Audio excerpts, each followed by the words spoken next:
कितना प्यारा रोज है। मेरा नाम पिंकी है।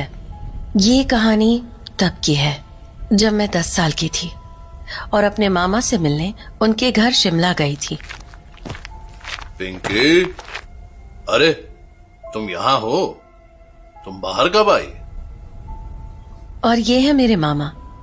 दरअसल ये घर मामा ने हाल ही में खरीदा था, तो उन्होंने मुझे गर्मी की छुट्टियों में अपने पास बुला लिया।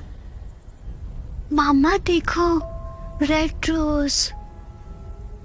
हाँ हाँ, बहुत अच्छा है। अब चलो अंदर आ जाओ और सामान अनपैक कर लो अपना। कपड़े भी नहीं बदले हैं तुमने। पर मामा, यहाँ हवा अच्छी है। यहाँ मौसम पूरे महीने ऐसा ही रहेगा, तो तुम बाकी का मजाक कल ले लेना। ओके, अब चलो अंदर आ जाओ, रात होने वाली है। तो हम दोनों घर के अंदर लिविंग रूम में आकर बैठ गए। तो पिंकी, घर अच्छा लगा? हाँ मामा, पर मैं रहूंगी कहाँ? अरे इतने सारे कमरे हैं, किसी में भी रुक जाओ। पर कमरे का सामान? अरे सामान तो यूं हट जाएगा। तुम बताओ तो, कौन सा कमरा चाहिए? बालकनी वाला। बालकनी वाला? ठीक है फिर, बस अभी आधे घंटे में हो जाएगा। तो मामा ने कुछ ही देर में मेरा कमरा रेडी कर दिया। कमरे में घुसते ही मैंने अपने बैग को साइड में रखा और बालकनी में चली गई। वाओ।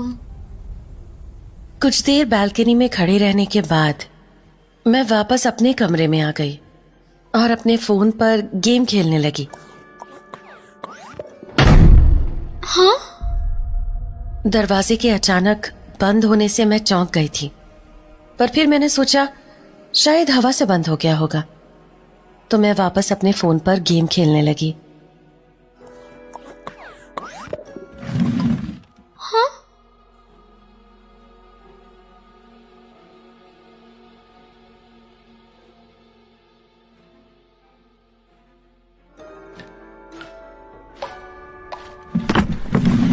हाँ? मैंने फिर एक आवाज सुनी, पर समझ नहीं पाई कि किसकी थी। तभी मेरी नजर स्टूल पर गई। उस रात मैंने उस बात पर ज्यादा ध्यान नहीं दिया और उसे अपना वहम मानकर नजरअंदाज कर दिया। मैंने अपने कमरे की लाइट्स ऑफ की और सो गई। अगली सुबह ब्रेकफास्ट के टाइम पर मैंने मामा से पूछा, मामा, हाँ बेटा। यहाँ हवा बहुत जोर से चलती है क्या? मैं समझा नहीं बेटा, तुम्हारा मतलब क्या है? वो कल मेरे कमरे का दरवाजा अचानक अपने आप बंद हो गया। बेटा हवा तो चलती है यहाँ पर इतनी भी तेज नहीं। हो सकता है कल ज्यादा तेज हो। सोने में कोई दिक्कत हुई क्या? नहीं। हाँ फिर ठीक है। मामा से बात करने के बाद मुझे भी लगा कि पिछली रात जो भी हुआ वो तेज हवा के कारण हुआ होगा। अगली रात वैसा कुछ नहीं हुआ, तो मैं बड़े आराम से सो गई। पर लगभग रात के 2 बजे मेरी नींद खुली। कमरे में बहुत अंधेरा होने के कारण कुछ ठीक से दिख नहीं रहा था, पर तभी चांद की रोशनी में मुझे पर्दे के पीछे कुछ दिखा। कौन है? हाँ? कौन? कहाँ?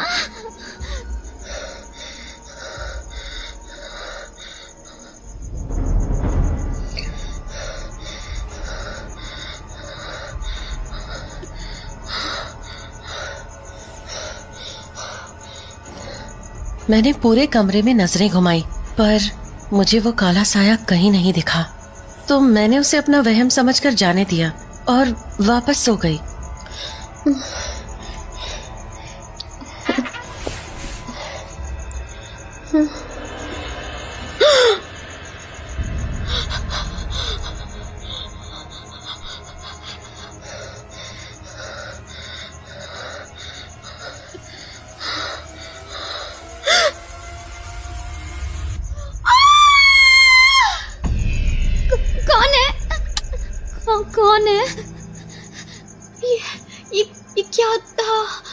अभी कौन था?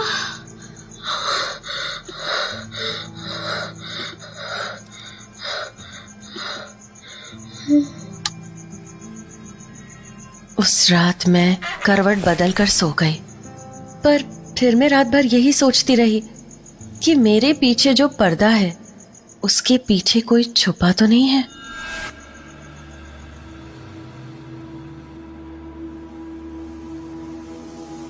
और फिर अगली सुबह ब्रेकफास्ट पर। मामा, हाँ बेटा। इस घर में हम दोनों के अलावा भी कोई रहता है क्या? क्या? कौन रहेगा? बस हम ही दोनों हैं, और क्या? कोई भी नहीं? नहीं बेटा, कोई भी नहीं। इसलिए तो मैंने तुम्हें यहां बुला लिया, ताकि मेरा भी मन लग जाए। क्या हुआ पिंकी बेटा? मामा, ये घर अजीब है। अरे, अजीब क्यों? पता नहीं, बस अजीब है कुछ। इतना मत सोचो बेटा। दरअसल ये घर नया है ना, ऊपर से लोग भी नहीं है, इसलिए तुम्हें ऐसा लग रहा होगा। मामा, अब से मैं लाइट्स ऑफ करके नहीं सोऊंगी। हाँ हाँ बच्चे, ठीक है, मत करना। और अगर डर लगे तो मेरे पास आ जाना, ओके? ठीक है। मामा से बात करने के बाद मैंने अपने मन से सारे उल्टे सीधे ख्याल निकाल दिए, पर रात में जब मैं सोने गई तो मुझे नींद ही नहीं आ रही थी। शायद बहुत डर गई थी मैं। काफी देर तक मैं बिस्तर पर यूं ही बैठी रही। अब तक कुछ भी नहीं हुआ था, पर तभी कमरे की लाइट्स जलने बुझने लगी।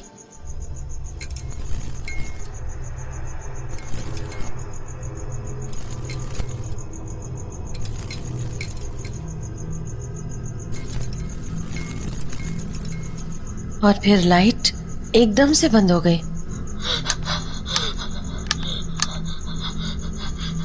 मैंने लाइट्स ऑन करने की कोशिश की, पर लाइट नहीं जली, तो मुझे लगा शायद लाइट्स खराब हो गई हैं। तो मैं अंधेरे में ही बेड पर लेट गई।